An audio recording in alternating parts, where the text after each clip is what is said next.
दुनिया में किस देश के पास कितना ज्यादा पनडुब्बियां है, आज के इस वीडियो में जानेंगे। साथ ही ये भी जानेंगे कि पनडुब्बियां आखिर किसी भी देश के लिए जरूरी क्यों होता है और इन क्षेत्र में भारत का क्या स्थान है। साथ ही भारत का कट्टर दुश्मन पाकिस्तान और चाइना इस लिस्ट में कितने नंबर पे आते हैं। आज के इस वीडियो में बारीकी से वन बाय वन सभी देशों के परमाणु पनडुब्बी हो या फिर डीजल से चलने वाली पनडुब्बियां हो, उसके बारे में जानेंगे। इससे पहले एक छोटा सा हम्बल रिक्वेस्ट है, चैनल पे पहली बार आए हैं और यूट्यूब चैनल पे इस वीडियो को देख रहे हैं तो चैनल को सब्सक्राइब करके बेल आइकन जरूर दबा देना। ये बिल्कुल फ्री होता है ताकि इस नए वीडियो का नोटिफिकेशन आपको सबसे पहले मिल जाए। साथ ही अगर इस वीडियो को आप फेसबुक पेज पे देख रहे हैं तो पेज को फॉलो कर दे, साथ ही लाइक भी कर दे। तो चलिए आज का वीडियो शुरू करते हैं। फ्रेंड्स, किसी भी देश के लिए पनडुब्बी उसके नौसैनिक या समुद्री ताकत के रूप में कंसीडर किया जाता है। ये न सिर्फ अपने देश की सुरक्षा करता है बल्कि दुश्मन देश के नजदीकी इलाके में घुसपैठ करके उसके जासूसी मिशन को भी अंजाम दे देता है।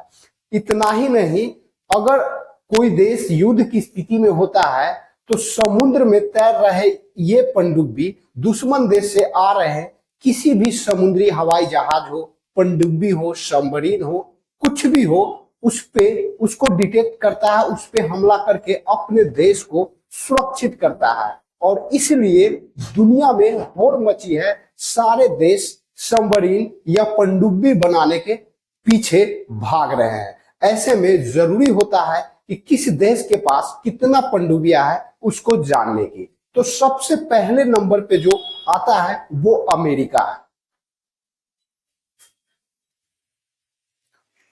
अमेरिका के पास टोटल 70 परमाणु ऊर्जा से संचालित पनडुब्बियां है। ये परमाणु ऊर्जा से संचालित पनडुब्बियां काफी ज्यादा स्ट्रॉन्ग और इतना मजबूत होता है और इतना किफायती होता है कि इसे दुश्मन देश डिटेक्ट नहीं कर पाते हैं। इन सब के बाद लास्ट में हम जानेंगे कि परमाणु ऊर्जा से चलने वाली पनडुब्बी और डीजल इंजन से चलने वाली पनडुब्बी में क्या फर्क होता है। फिलहाल हम अभी टॉप 10 कंट्री के बारे में जानते हैं, जिसमें से अमेरिका के पास 70 परमाणु पनडुब्बी है और सब परमाणु ऊर्जा से संचालित है। दूसरे नंबर पे रूस है। रूस के पास 63 पनडुब्बी है, जिसमें से 16 परमाणु ऊर्जा से संचालित है, बाकी सब डीजल इंजन से चलने वाली है। आज के इस लिस्ट में तीसरे नंबर पे जो देश है उसका नाम है चाइना। चाइना के पास टोटल 61 पनडुब्बी है, जिसमें से 6 परमाणु ऊर्जा से संचालित पनडुब्बी है। चौथे नंबर पे जो देश है उसका नाम है ईरान और ईरान के पास 25 यानी कि 25 पनडुब्बियां है, पानी के अंदर चलता है और ये सभी डीजल इंजन से चलने वाली पनडुब्बियां है। आज के इस लिस्ट में 5वें नंबर की बात करें तो 5वें नंबर पे जापान आता है और जापान के पास टोटल 24 पनडुब्बियां है और ये सभी पनडुब्बियां डीजल इंजन से चलने वाली है। आज के इस लिस्ट में जो 6ठे नंबर पे कंट्री है उस 6ठे नंबर देश का नाम है दक्षिण कोरिया। दक्षिण कोरिया के पास 22 पनडुब्बियां है और ये सभी डीजल इंजन से ही चलने वाली है। 7 नंबर पे जो देश आता है उसका नाम है अपना भारत, यानी कि खुद का भारत। भारत के पास टोटल 18 पनडुब्बी है, जिसमें से मात्र एक पनडुब्बी परमाणु ऊर्जा से संचालित है, जिसका नाम है INS अरिहंत। दूसरा परमाणु ऊर्जा से संचालित पनडुब्बी अभी समुद्री परीक्षण से ही गुजर रहा है, जिसका नाम है INS अरिहंत। बहुत जल्द इसका परीक्षण करके इसे कंप्लीट किया जाएगा और फिर भारतीय नौसेना के पास दे दिया जाएगा।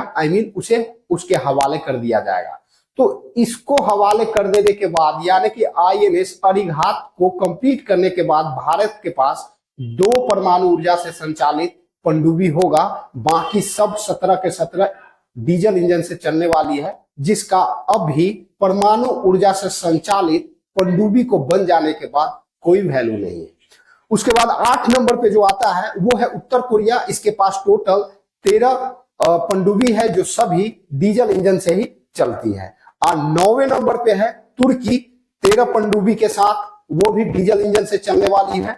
उसके बाद 10 नंबर पे है ग्रीस, ग्रीस के पास भी 10 पनडुब्बी है जो डीजल इंजन से चलने वाली है। यानी कि डीजल इंजन से चलने वाली जितने भी सारे पनडुब्बियां आज तक दुनिया ने बनाई है, उसका नेक्स्ट लेवल या एडवांस वर्जन कह ले तो वो होती है परमाणु ऊर्जा से संचालित पनडुब्बियां, जो भारत के पास फिलहाल एक है और दूसरे पे काम चल रहा है।